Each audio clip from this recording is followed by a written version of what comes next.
Greetings, Star Nation, light workers, empath, highly sensitive individuals on a spiritual journey. This is a response to a question that I received about the Starseed Journey class that I was hosting this past month. Someone wrote in and asked me, how do I know if I'm a Starseed? And I said, that's a great question. Let me answer that in a bigger way. So, how do you know if you're a starseed? And here's the thing. I saw this SUV the other day, this huge giant SUV monster truck thing with giant wheels on it. And on the back of this thing, it had a bumper sticker on it that said, I identify as a Prius, which I thought was hilarious. And so I thought I'd start with that, right? Because nowadays we can identify as whatever we want. And so how do you know if you're a starseed? Starseed, the word starseed is just a word. It's just a label. It's just a term to help us identify a certain way of being in the world, a certain calling that we have in our heart.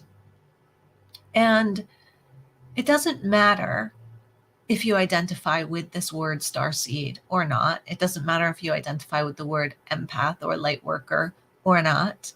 You are what you are.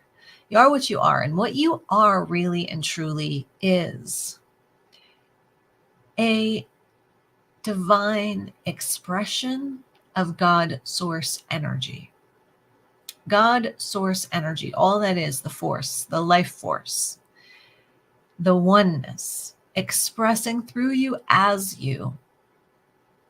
all of us, in its multi-dimensional and multi-diverse forms, all one God source energy.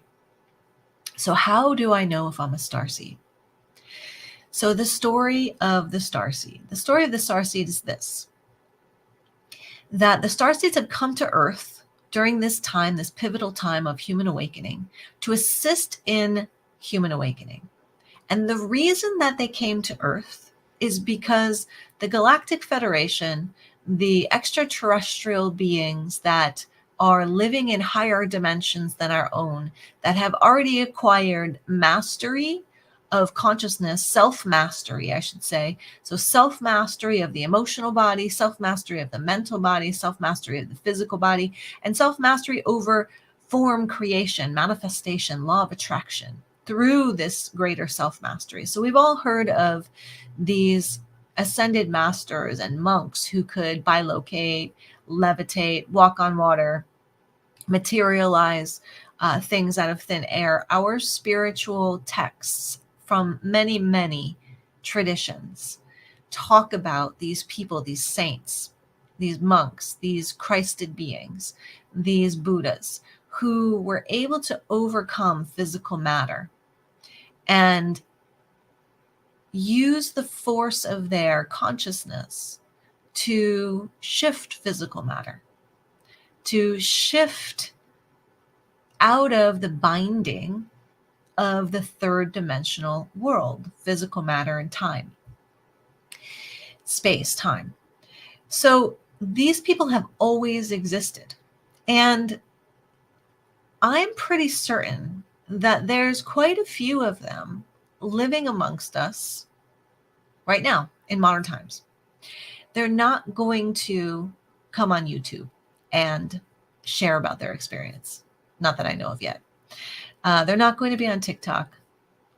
They're not going to be on any of these platforms because they live in a completely different dimension of being than most of us do.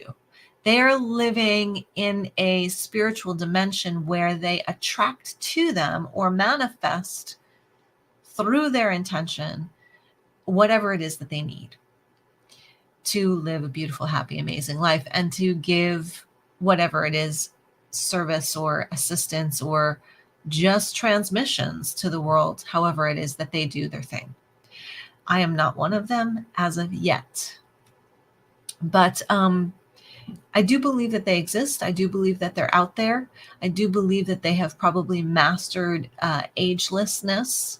I believe that they can. I've heard stories. Actually, a good friend of mine shared a story of knowing one of these people who could just reach into their pocket, which was empty, and pull out $100 bills just to prove that money was not a thing.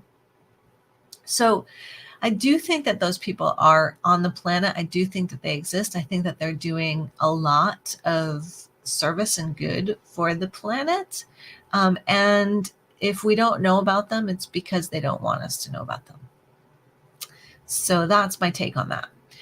And why am I talking about that? We're talking about star seeds. So star seeds. So we're talking about the Galactic Federation, the Ashtar Command, the Ascended Masters, the angels, the beings of light. They all live by this universal law of non-interference. Non-interference meaning that they cannot come to Earth, they cannot assist us in our life unless we ask for it, unless we give permission.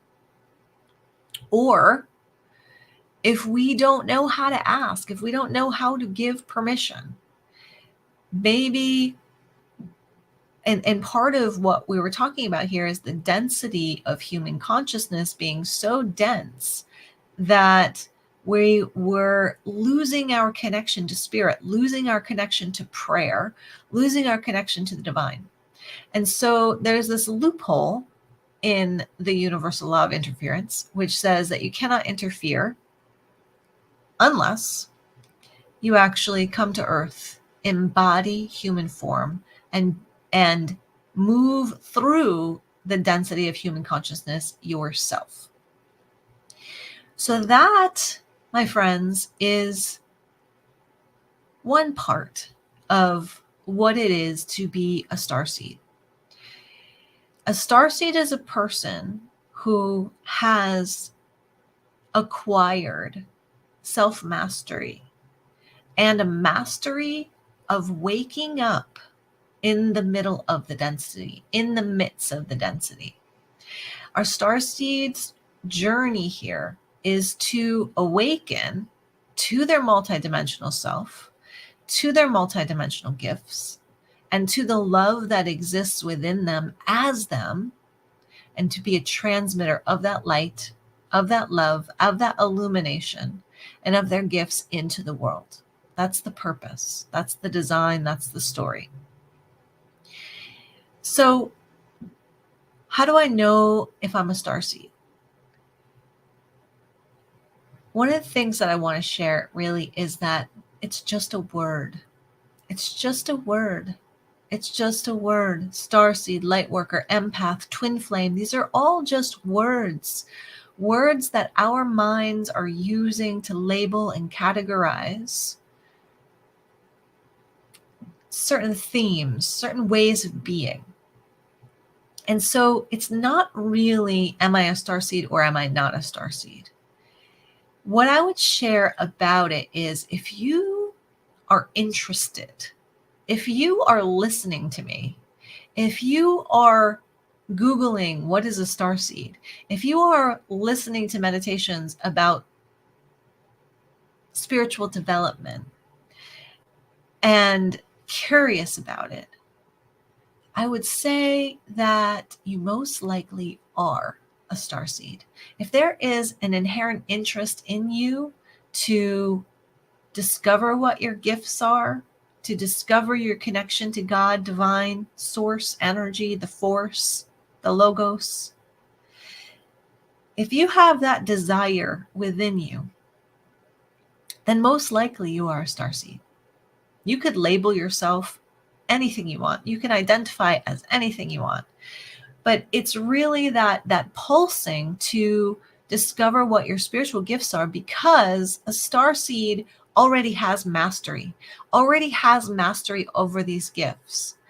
But in the coming to the earth, in the taking on of the human body, the human form, whether being born or walking in or however path you want to choose, if you are moving in human form you have merged with the collective consciousness of humanity. You've taken on the veils of forgetting, and you have adopted the connections to human consciousness and the density of human consciousness, the density of the thought forms of separation, primarily within human consciousness. And so our job, our duty, our mission is firstly and primarily to start to dissolve some of those collective conscious conditioning within our own mind, within our own mental body, so that we can then remember who we really are. And who we really are is an expression of God's source energy, an expression of the divine in us, as us, an expression of love, an expression of the Logos in its multifaceted, diverse expression of form. One of the things that I like to share is that there's one life. There's one life force energy. The same life force energy lives within a tree, lives within a squirrel, lives within you, lives within an octopus. The same life force energy animates every tree, every animal, everything that we experience in this material world. That same life force energy breathes my breath, breathes your breath, without us having to think about it at all. It beats our hearts without us having to think about it at all. It is a conscious energy that animates itself into form, into creation, for the purpose of play and exploration and expansion. And so that is part one of how do I know I'm a starseed. Stay tuned for part two, which will begin shortly. All right. Peace out, Star Nation. It was great chatting.